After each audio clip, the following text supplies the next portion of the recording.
This game was kind of a throwaway game that I should have won. Um, and the reason that I should have won was because at this point, um, I play the move c5, and this is it's a position where you can play a lot of moves for white, but you cannot play this move.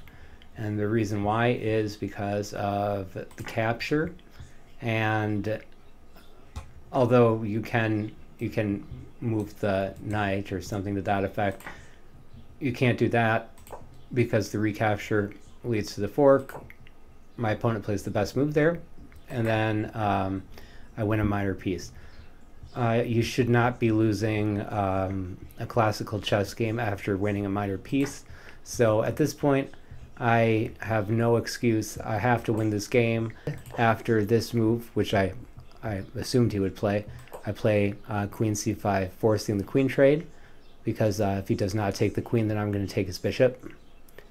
And so he takes my pawn, and then I take his bishop, and he drinks my milkshake, or I drink his milkshake. Nonetheless, I didn't really want to get my light squared bishop stuck in there, so I played the number 2 or the number 3 move according to Stockfish. I played knight b6, just defending the rook, taking back, and now once again it's a position where I need to win this game, obviously. I'm up a minor piece. I gave an exchange back, but and that's not a lot. So the first thing that I saw was that these pawns were quite weak. So first I play bishop to g4, and then he plays there. I start by bringing my knight up, thinking that it's going to play well with this plan, this kind of plan, like something like that, just to get all my pieces in the game and attack these key squares. So he plays b3, making his pawn chain solid, a good move. And then I played this move, knight to d7. I don't think that's a very good move. I think it would have made more sense to bring the bishop back even, or to move this knight. It's quite a bad move in my opinion. And when he played h3, it's a very bad move. I capture, and so now I bring the knight in, and now my plan was to do pretty much exactly what I'm about to do. Was it a good plan? Probably not. I wanted him to take here, and then I wanted to bring the bishop here. That was kind of my plan, was that no matter what he does, the bishop is coming to this square, and he moves the queen. I did not expect him to capture with the queen, because now he's not defending the pawn. So I still wanted to bring the bishop to this square, but I'm like, oh, I can make this move.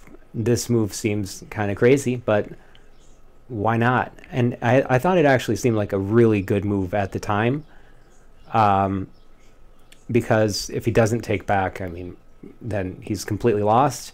I think, let's see, if he doesn't take back, well, okay, so I guess he does have this move. That would have been, yeah, that would have worked. That would have worked pretty well. So I'm up a minor piece, and then I give my bishop away to reroute his bishop, and then I move the knight up, expecting him to allow the attack on the queen, and the queen has pretty much nowhere to go. Yeah, so if he captures with the bishop, I think the queen is trapped, which that was kind of my plan. And if you note, I then have two attackers on the pawn. So I guess my plan kind of made sense, but he does have a defensive resource I simply did not see. Takes back, and then after the king moves, the bishop comes in, and it is unstoppable checkmate on this square. You can try to stop it, but no, you can't. You can't try to stop it. It's unstoppable checkmate. But that said, he actually can play this move. White's objectively winning this position. You can attack the rook, and doesn't matter. It just says white should just start taking pawns. Anyways, I got quite lucky with that game, and the computer says that I didn't play that well, and I think that my opponent just got off to a rough start there. The fork was, I mean, the accuracy was fine the first half of the game, and then I threw the position away, not seeing that defensive resource. I think that caused a fair bit of speculation amongst people that maybe I had some kind of secret trick, such as like a cell phone that I was looking at. In my second game, I think my opponent might have maybe been affected by that idea. So I played d4 here, which you shouldn't do. You should play d3. So because of that move. But I never see this online, so I figured it was probably fine since Stockfish doesn't play it against me. He plays f6, and at this point in the game I thought, oh, I'm going to win because he played f6, which is correct. So he takes back, kind of black. It looks like black has this nice command of the center, a little bit of space. He's going to have a nice attack on the king. But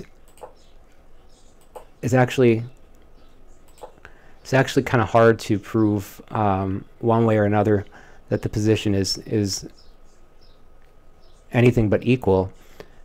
That said, I felt like I was winning by a lot, and I just kept seeing these squares. These light squares just looked so. They just look so. It looks so bad for black, even though the engine says it's totally fine. I decided to get my bishop out first because the knight is the only piece that is defending these squares. So now if I can play e3 on the next move, then that takes away this last little kind of scary threat. Yeah, that there, yeah, okay. Which is not really even a threat. Now he played rook f8, I guess defending at least half of those squares, which seems like a fine move.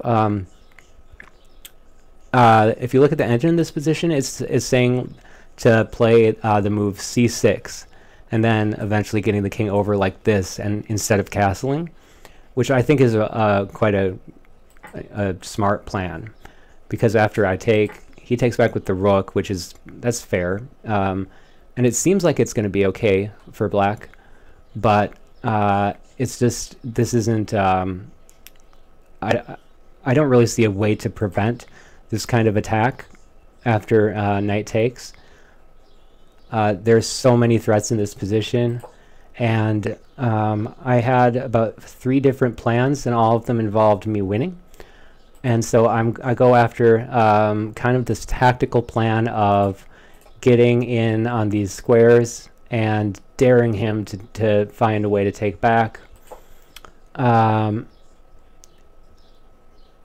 the queen is generally somewhat protected, I guess. But yeah, this move just looked so tempting.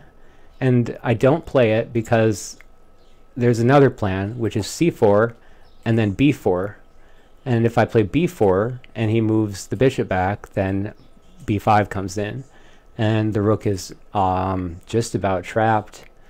So yeah, I mean, it would be, everything would be kind of like a command, and he would be stuck in place basically. I would be able to do something like take here and then play here. Something like that would definitely work. And so he moves the bishop immediately.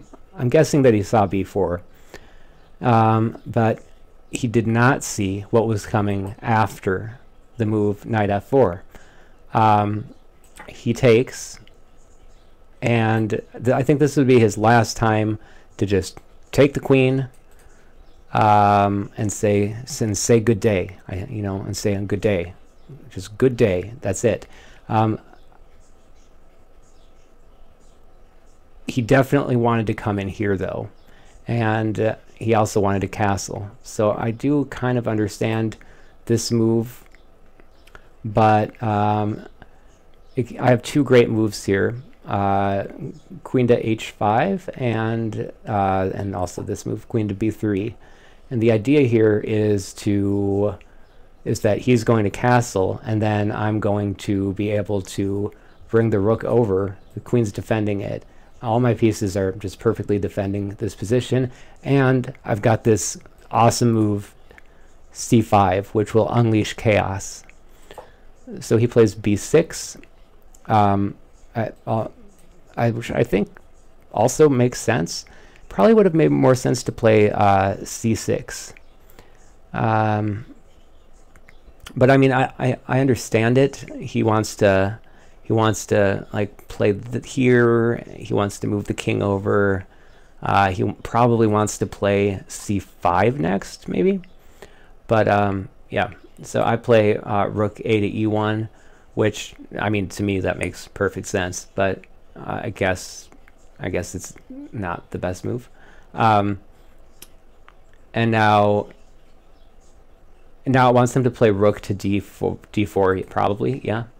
Yeah, it wants him to play rook to d4, which is I still think that's not quite sufficient to stop the threat here. I would still be able to play like g4, maybe something like that, and then have two attackers on this pawn. So yeah, he plays this move, and I immediately capture the pawn with check. He moves the king over, which looks fine, but then I play c5. The computer just slightly prefers bishop takes on h3, but then it plays the move c5. So yeah, the idea is really simple. It's that the queen is now in front of the king, and so I'm going to be able to bring the rook out and pin the queen. So he sees this, and that's why he plays rook d5, but now it allows me to play this move. And now the queen's going to take the rook with check and capture this rook if the queen takes. So all those moves were quite good. And then he plays queen to c6, and at this point I play the very stylish bishop to g2, which is not a good move. But that's okay, because now I win all the style points for the whole tournament, and probably, I mean, considering this was the second game of classical chess I've ever played, the temporary queen sacrifice is really quite nice. And at this point in the game I said, Huachi! Huachi! Huachi! So my opponent plays king d7. My opponent was stunned and in awe of my tactical prowess. So I capture the queen back. He takes. Oh, she moves. The king moves up, and then at this point we danced around for a little bit. I saw that I could skewer the king and the rook, and so I tried to get that to happen, and he did not walk into any checks, to his credit. I mean, actually my opponent played pretty well.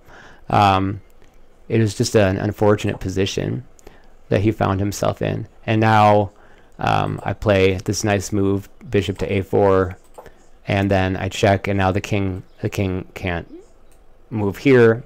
Well, yeah, the king can move there, but unfortunately that leads to this move, which now wins the rook. My opponent moves the king up, check, king moves up, check, and that's checkmate. So that was a really good game. I didn't use all that much time, and I mean, it was a 41 move game, so not the shortest game, but yeah, I think this did not do a lot to make people think I wasn't using the help of a cell phone.